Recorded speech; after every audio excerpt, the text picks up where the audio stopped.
a replica of an Italian-made map of 18th to 19th century Hungary.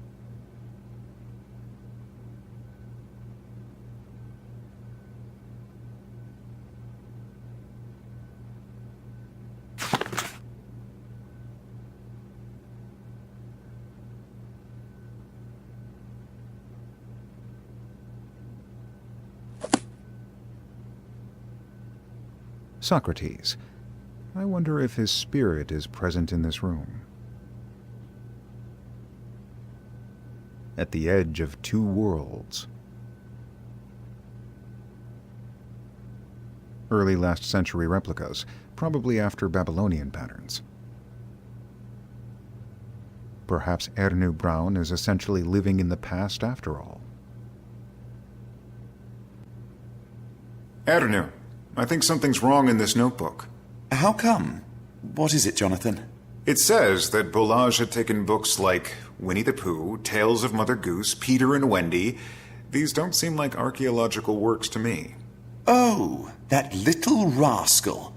He played tricks on me. I don't always check that notebook, you know. But anyhow, I have no reason to be cross with him. He had always returned everything. I just wonder what the boy wanted to conceal. Come on. He's only a child. Just plays jokes, that's all.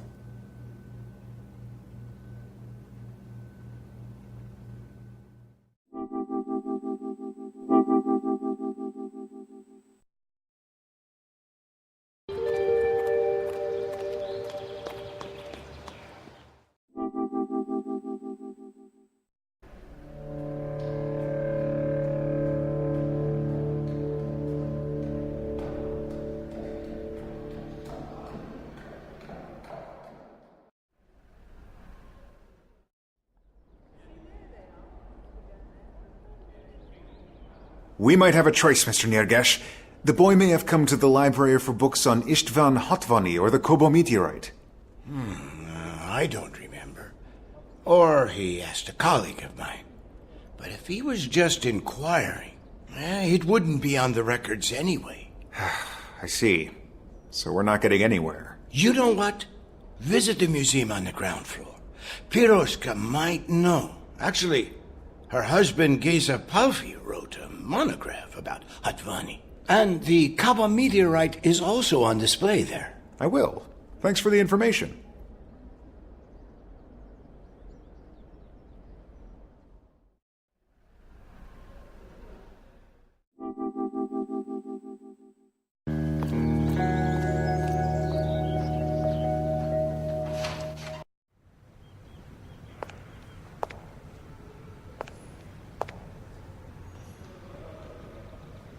Madam, I'm back. I've got the letter. Do you want to read it? Certainly. Thank you. Here it is. Just take your time, but please give it back before you leave. And handle it with care. It can be really valuable if it's original. I will. As an expert, I should say this letter is authentic, all right. Maybe Professor Palfi didn't hurry to prove it so that he could keep this valuable document. One day it may help Piroshko overcome hard times. But let's see what Istvan Hotvani writes.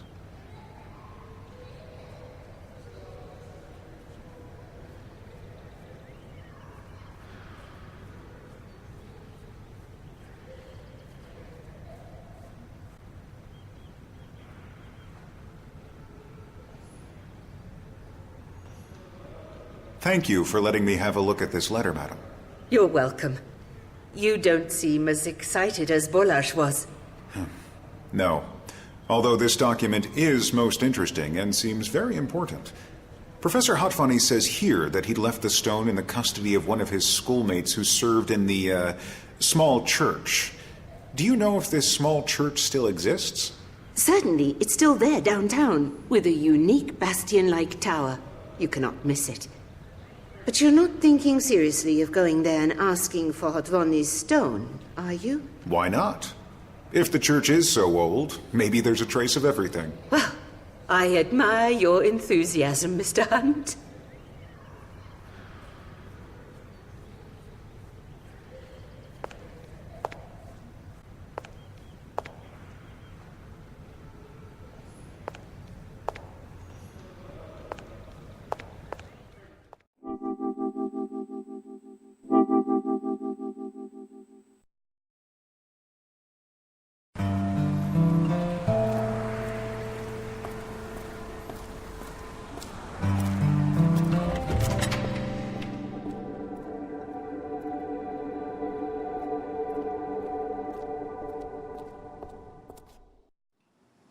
Nice and cool here, and a distinct odor.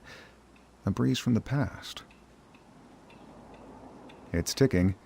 Looks the same as in the old times, but inside the mechanism may have been transformed. He's a young man, but this milieu makes him look much older. Good morning. Am I disturbing? Peace and blessings. At your service, sir. My name is Jonathan Hunt. I'm an American journalist of Hungarian origin. Or I could say I'm a Hungarian journalist from America. Ah, that's most interesting. My name is Dominique Ostalash. How can I help you?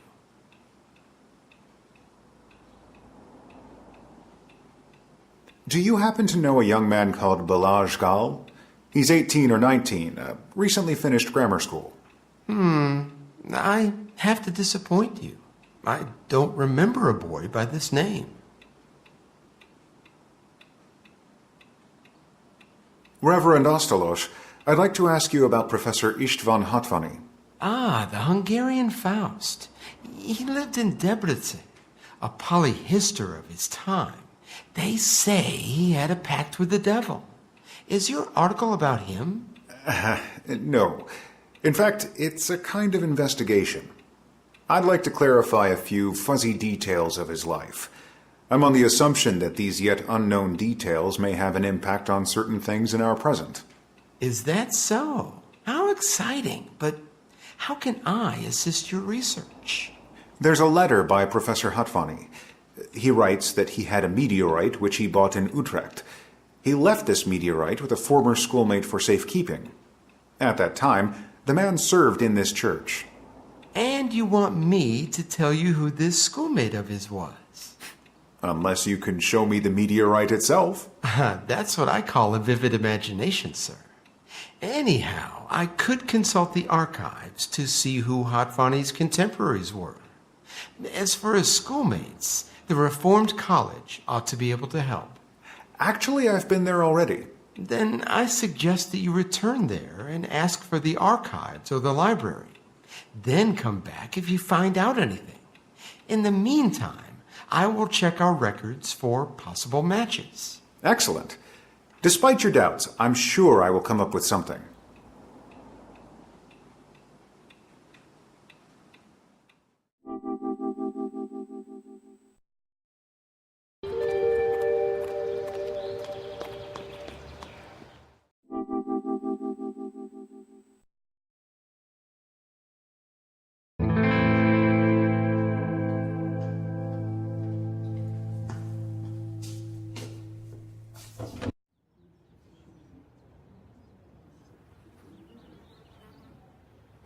Morning.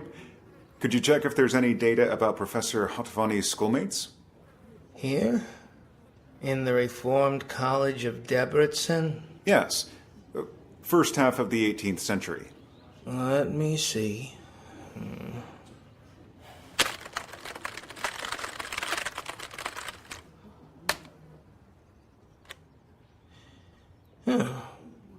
This is it. There are an awful lot of names here. Any idea for filtering? Yes. We're looking for a person who became a pastor in Debrecen. I see. This is more than enough to trace. Here are a few names recorded to have become pastors later. Shall I print it out for you? Yes, please. Excellent.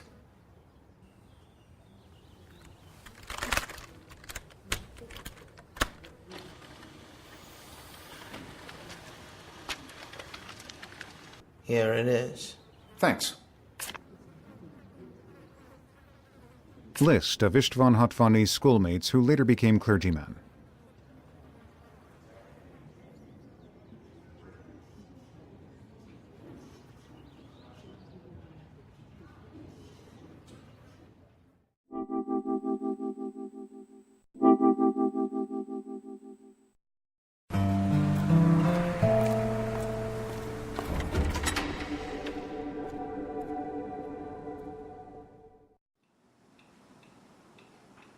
Peace and blessings. To God be the glory.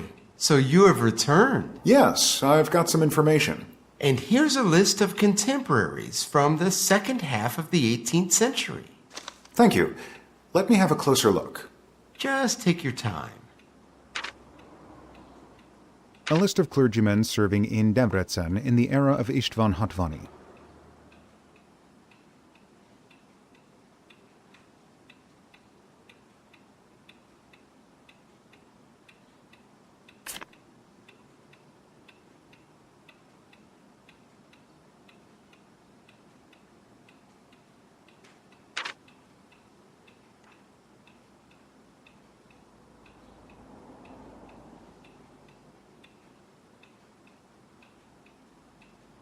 The lists of schoolmates and clergymen.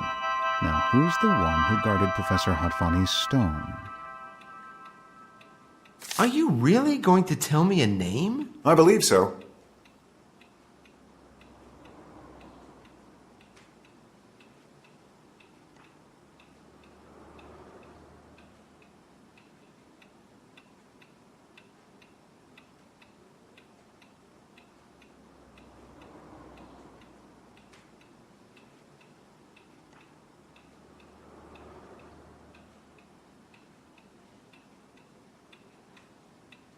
Yes, he served at our church. But are you sure he's on the list of schoolmates too? Yes, I'm perfectly sure.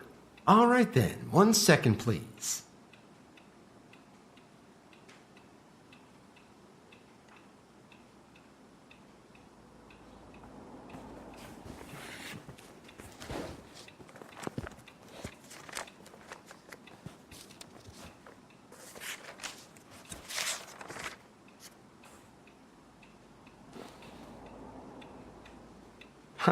Mr. Journalist, you are very lucky.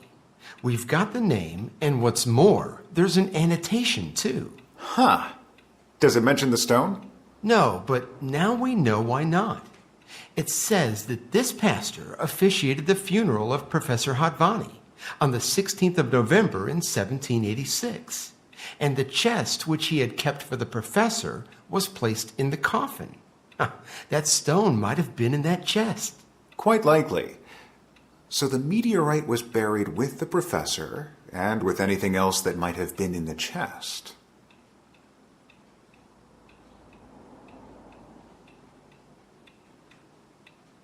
Reverend Ostelos, does the note say which cemetery it was? I'm afraid not, but I hope you don't want to disturb the late professor's remains. No. I just hope the traces will not vanish here. Well, good luck.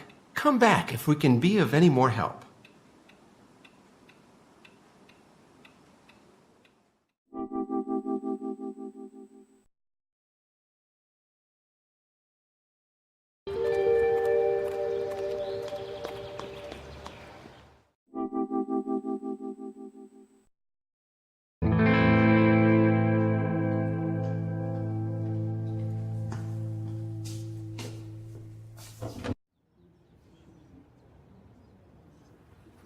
Good morning, Mr. Moranyi.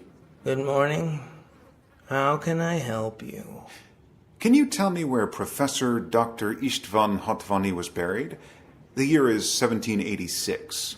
That was, a long time ago. Well, I'm afraid we have no such data. Anything else? Not at the moment, thank you. I'll be back.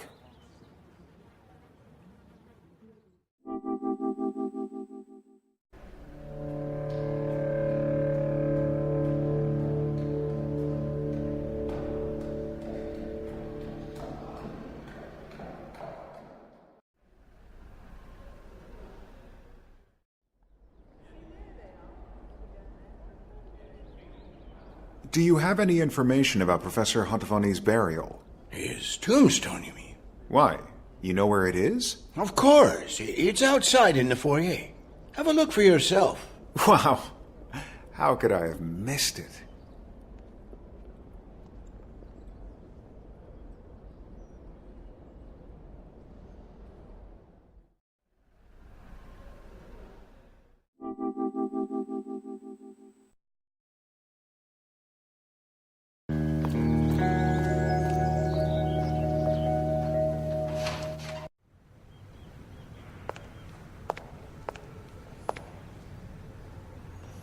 Do you know which cemetery Professor Hatvani was buried? Let me think. Oh, I've got it. Originally, he was buried in a cemetery on Petafia Street, but that cemetery is no longer there. It used to be in the area where the Otomki buildings are now. Look, I'll show you an old map. Oh, thank you. Maybe right below Otomki? I don't know exactly, nor do I know when the cemetery was demolished. Demolished, yes.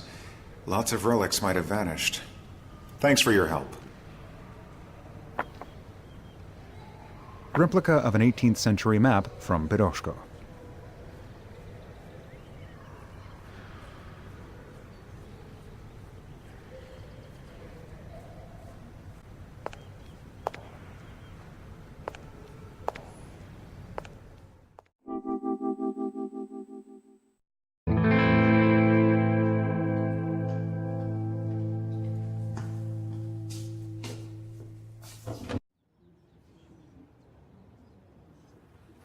Could you check what happened to the cemetery that used to be on Peter Fio Street?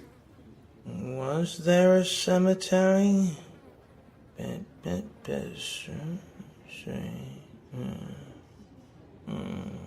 Well, indeed.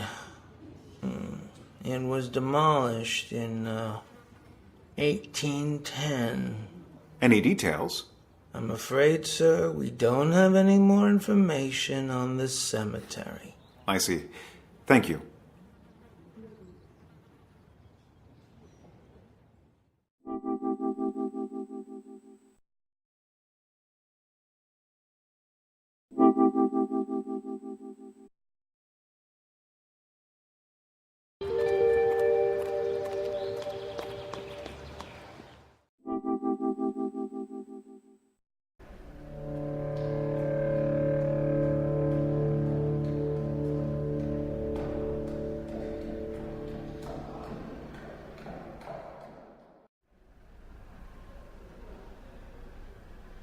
Naive paintings. Today, we'd call this graffiti, I think.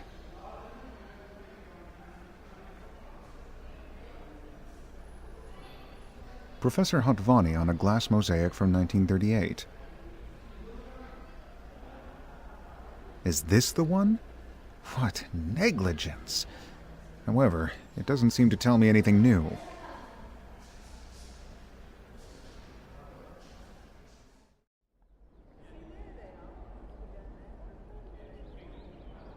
I saw the tombstone. How did you get it? And where's the tomb itself? It was used as a curbstone in a civil house. They had no idea whose tombstone it really was. How's that possible? You see, the cemetery where the professor had been buried was demolished a long time ago. And in such cases... Yes, I know what happens in such cases.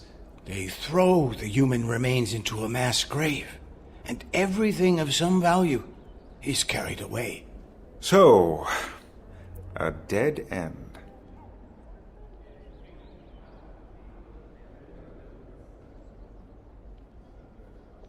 Listen, I've learned that Hatvani was buried with a locked chest in his coffin. How can I find out what happened to the grave and the Honorable Professor's coffin? It might be impossible. You see, the cemetery was demolished, and nobody cared about the remains of the famous polyhistor.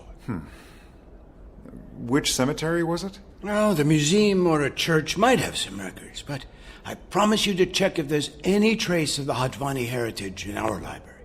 If you come back later... I will, Mr. Nirgash.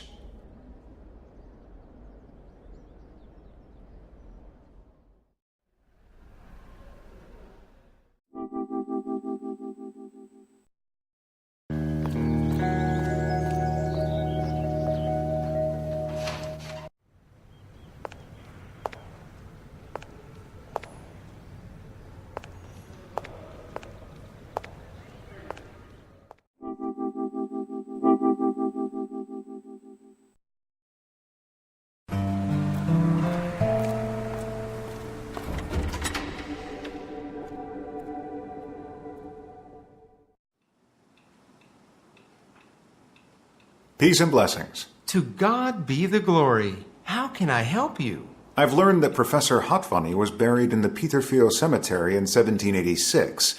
Later, the cemetery was demolished. Do you know anything about this? No, we don't keep records of these things, but such demolitions were always done under supervision. Important things might have been returned to the heirs. If this is the case, I should find it.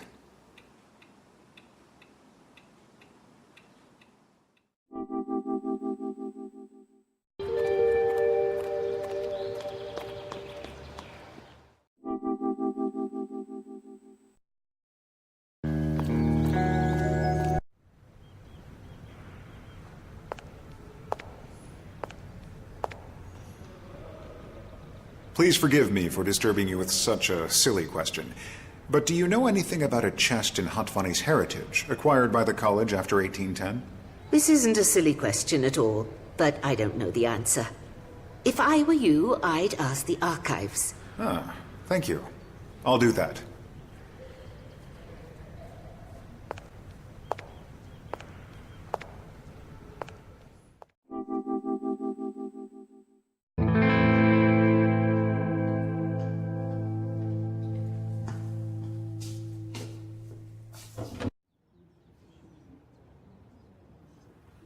I have a difficult question.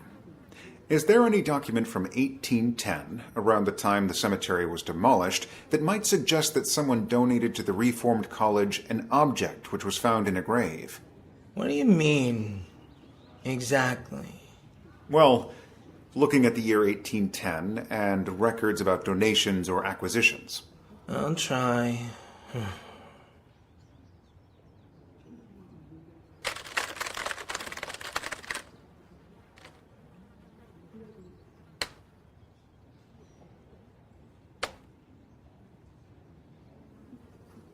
There's something here, but we should filter. You know what? We're looking for a chest, and a meteorite in the chest, a mineral, a reference to Hotfunny. There is something of the kind here. Is there? Don't hold back. Okay. In that year, a chest was brought to the college. It says the chest was heritage from the grave of Hotfunny. There's a mineral in it and some papers with the professor's handwriting in very bad condition. Is this what you're looking for? You bet it is. Does it say who got the chest? Yes. A professor named Mihai Elekishtot. And that's all. Mihai Elekishtot. Thank you, Mr. Murani.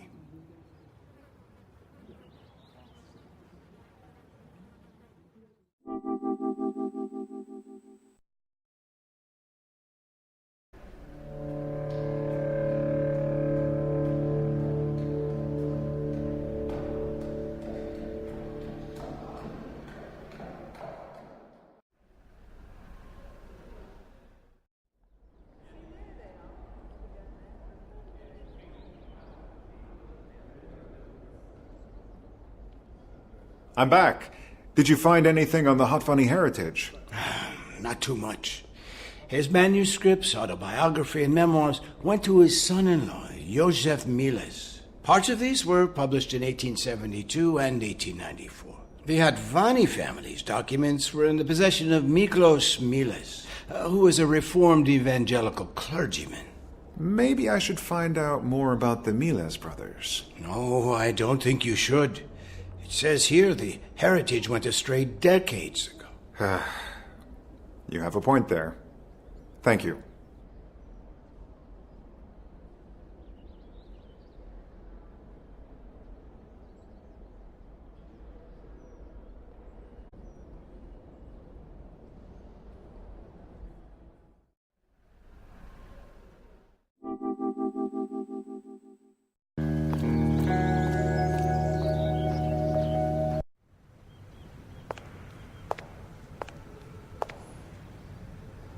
Does the name Mihai Elekishtot mean anything to you?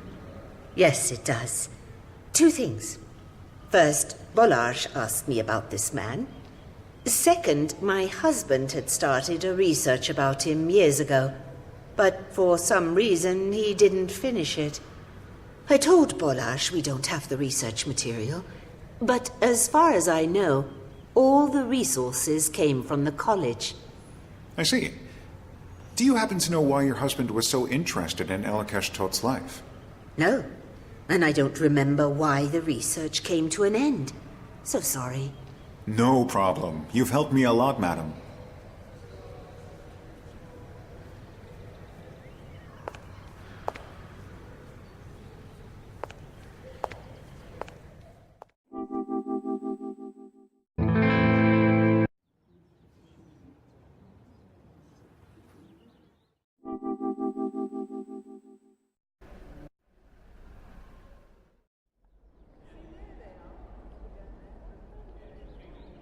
There's progress, Mr. Niragesh. In the 19th century, a professor of the college is known to have seen the meteorite, which was found in Professor Hatvani's coffin. His name is... Wait, isn't it Mihai Elekestot?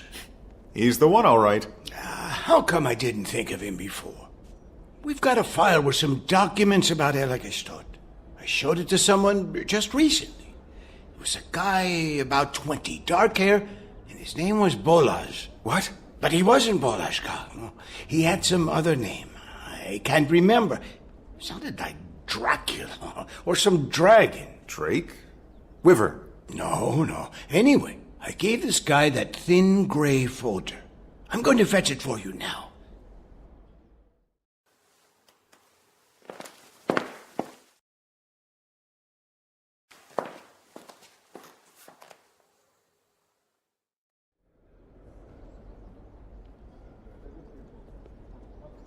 I'm sorry, Mr. Hunt, but I can't find it.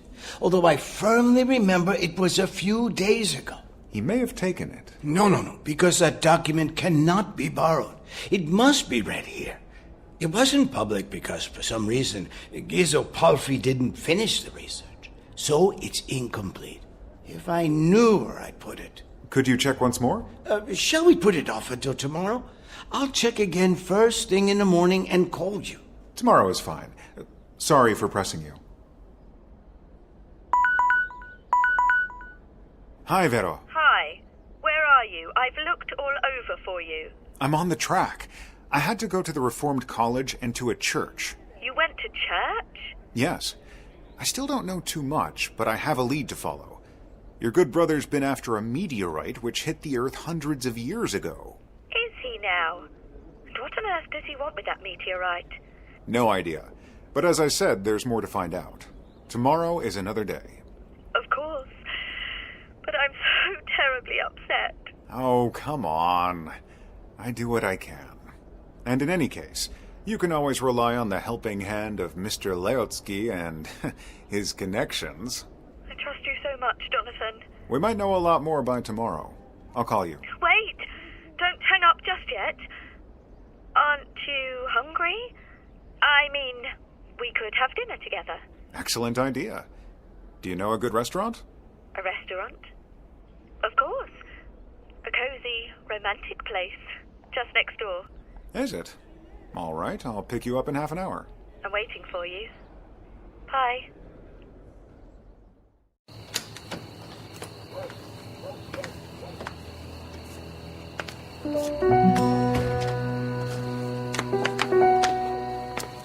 You do know some trick, Jonathan. Do I? What do you mean? I mean, I was down all day today, but now I feel a lot more comfortable. Though, let's face it, I've not been successful finding anything comforting. That's true. But you know what? I don't want to face it at all right now. That was a great dinner. Your suggestion was great. Now you don't want to leave me here alone, do you? Would you see me home? That is the gentlemanly way, isn't it?